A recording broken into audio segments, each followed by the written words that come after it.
So we now heard from Hans Rosling, seen the amazing illustration of data, looking at what can data tell us about development, and how is it that we interpreted these data, and that there might be more hope than we think for the future of development and societal growth. We'll need to see. There hasn't been any clear indications that the growth will calm down quite yet, but hopefully he's right. The second part, we'll also have a look at the UN's sustainability development goals that is influencing a lot of big business, government, and many of the international programs for sustainability and development are focusing and contributing to those in some way. And lastly, you saw a little introduction to the framework for strategic sustainable development, and how is it that we can start to work with sustainability and sustainable development in a strategic way. You heard briefly about the 4 principles of sustainability. What is it that you can't do? If you violate these principles, then you will be unsustainable, basically. So we'll dive into that a little bit more, looking at how do we work with that in a more practical way, because this is one of the tools that can help us, not just give us a direction of if we are going the right way or not, but also we can actually practically start to assess where we are, what we need to change, and how we can work with that. So in this last bit, we'll be exploring, looking at this framework and seeing how that can be applied to business, government, or any organization or individual, if you like. So coming back to our funnel here of looking at the pressures, increasing pressures on the system. Some of the threats that we are seeing here is that the forest, agriculture, fisheries, groundwater, climate, metals, hormones, it's all creating more pressure, difficulty on this system. And we need to find a way to narrow that out, or to level that out. So we're not creating more and more pressure, that we can narrow it out and be sustainable, or even open it up so we can start to be regenerative and create less pressure on the system. So how do we do that? How is it that we stop creating more pressures? How is it that we stop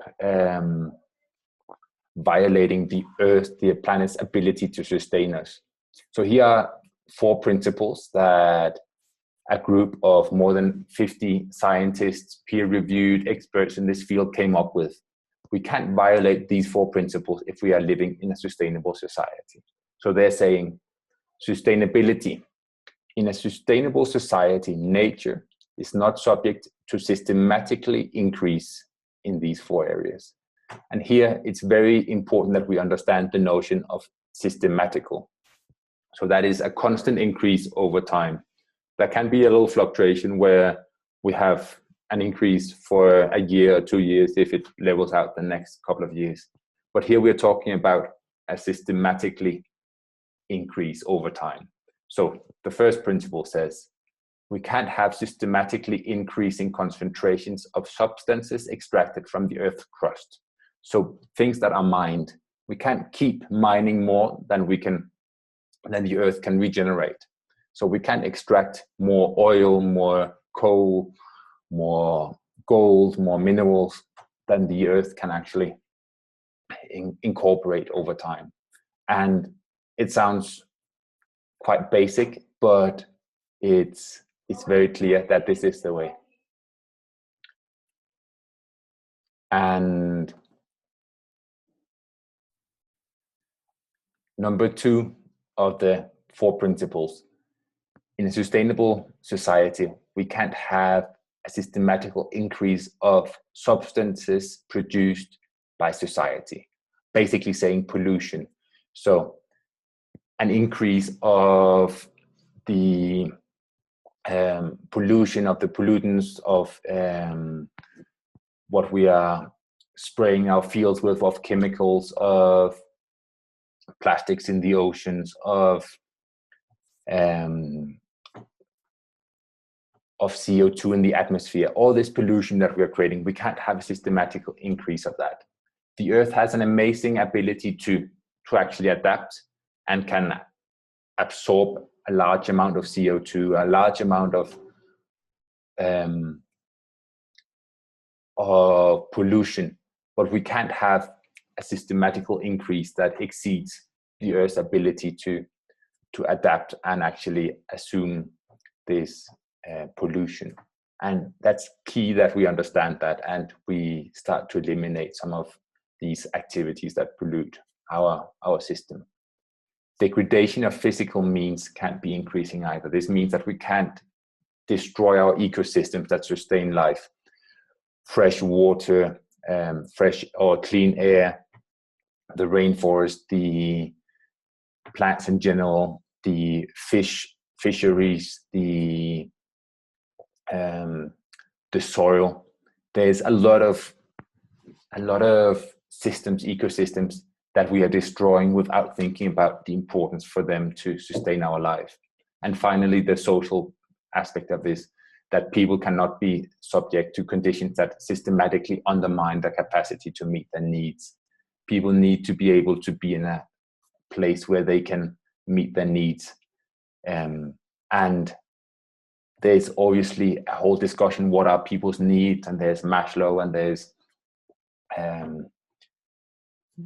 there are different perspectives on what are the needs that people need to have met, but they can't be undermined, the ability to meet their needs. And we need to think about that people need to be content and to be sustained, and we can't exploit people either. As we can't exploit nature, we can't exploit people if we were to live in a sustainable society. And obviously, we are all in some way violating these. We are contributing to extraction of oil when we're driving our cars, to pollution when we are buying our refrigerator, and when we buy paper, when we buy fish, when we buy whatever, we can be thinking about what impact does this have on the environment where it came from. And we can take conscious decisions, and we can be a bit more informed and conscious about how is it that we act? What kind of decisions do we take? How well informed are we when we work with this? So looking a little bit more on these 4 principles of sustainability, these are the ones that frame this notion of leveling out the pressure on our system. If we look at them in a slightly different way, where did that one go? So here, if we look at these 4 principles as the frame of the vision that we want to create, of the dream, of the aspiration, they create the limits of what we need to operate within. So we need to create a vision, something that we work towards, our aspirations as a company, as a country, as a society at whole, that is framed within these 4 sustainability principles. What it's going to look like can be different and can depend on whatever context that we are working within. But we need to take into consideration and check, with these actions, are we contributing to these elements or not? And the image that we create can look different for each of us. We can paint our own picture in there, but we need to take into consideration these principles. This is the beauty of having these open principles, where we can each define our path, our vision that is within this frame. What we can do if we are working with these is that we can start to look at, we take this vision and we frame it with these principles. We then put it as what we want to be working towards. And then we look at how do we get there. So this is a methodology called backcasting from principles. Backcasting from principles is saying we have this vision that is based on these 4 principles, and we know where we are right now. We know our baseline, our current situation. And how do we get there? So we create solutions, or come up with ideas of how do we get to this vision. And we then, from all these ideas that we brainstorm, we start to create that path that can lead us there.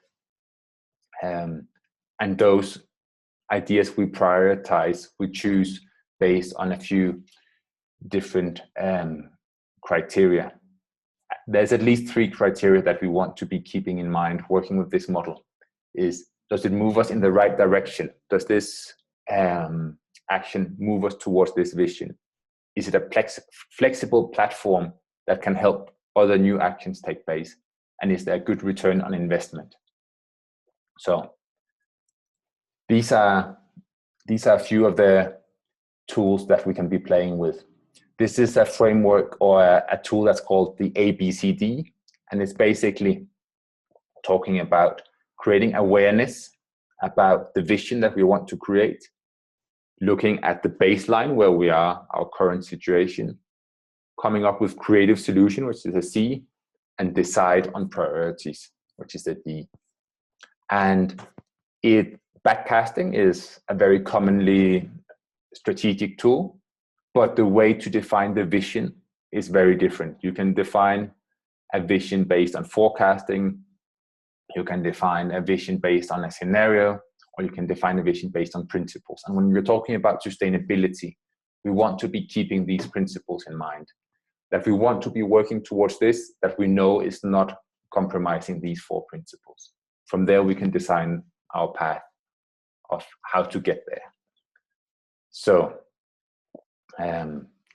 here we have the tool again to see how is this backcasting helping us to move towards the notion of a sustainable society. So if we look at it here, we understand what is sustainability, where are we today in the funnel, that we are obviously violating a lot of these principles. But if we understand where are we violating them, where is the gap to where we want to be, then we can get creative input to how is that we want to bridge that gap. So we know that we want to be in a company, in an organization where we don't pollute. We know that we pollute this amount at this point, that we have polluting with CO2, with waste, etc. And we can have very clear identifications of what we are polluting, how much, and we can identify that gap. And based on that, we can come up with very creative solutions. Some of the biggest companies in the world have worked with this, applied this. The PVC industry in Europe, IKEA, McDonald's, Nike have been working with this, looking at what are their practices today, where do they want to go, and how can they bridge that gap. And they've been starting with some quite inspiring prototypes. So here we have the path towards that vision and the prioritization of what are those key points that we want to be taking. So here are the criteria that we want to be thinking about when choosing this path to our vision that we just mentioned. And this is really to invite us to think creatively about how is it that we create a different way of organizing? How is it that we can think differently about our society, our challenges, and the development and our aspirations? Einstein said, one of the most saying quotes on this is that we can't solve the problems by using the same kind of thinking we used when we created them. So it's meaning that we need to think outside of the box. We need to think about the system of how we operate in a different way. And this way of seeing our impact, development, and sustainability that is offered in this framework for strategic sustainable development helps us start to see things in a different way and helps us step outside of this way of just perpetuating the same problems. So I invite you to think about, how does sustainable development make sense to me? What part relates to where I am, what I'm seeing in the world, where I could potentially have some impact through my work, through my education, through the relationships that I have, and what kind of society do I want to be part of creating? So big questions, and there's probably no easy answers to them, but I want to invite you to start think about them and see how is it that this connects to leadership? How is it that this connects to creativity and innovation? And how is it that we can still create a good business and good opportunities for all of us in this field? Because there's a whole new market, a whole new field where we can take advantage of what is happening here. But we need to be smart. We need to take these things into consideration, because it's not just hippie happy talk anymore. Right now it's on the top of most international agendas, and we need to be able to find a way to be able to deal with this and create an alternative where we can actually start to create healthy businesses within these constraints and invite others to be more conscious. So all this said, we will be meeting next week together. Please bring your paper, your illustration of one of these concepts that we've covered. You can be inspired by some of the small videos, by some of the slides that are also available here. And also, please have a look at the little quiz here. There's 3 short questions that will qualify you as having attended this class when you answer those. So have a good day, have a good week. See you next week. Bye-bye.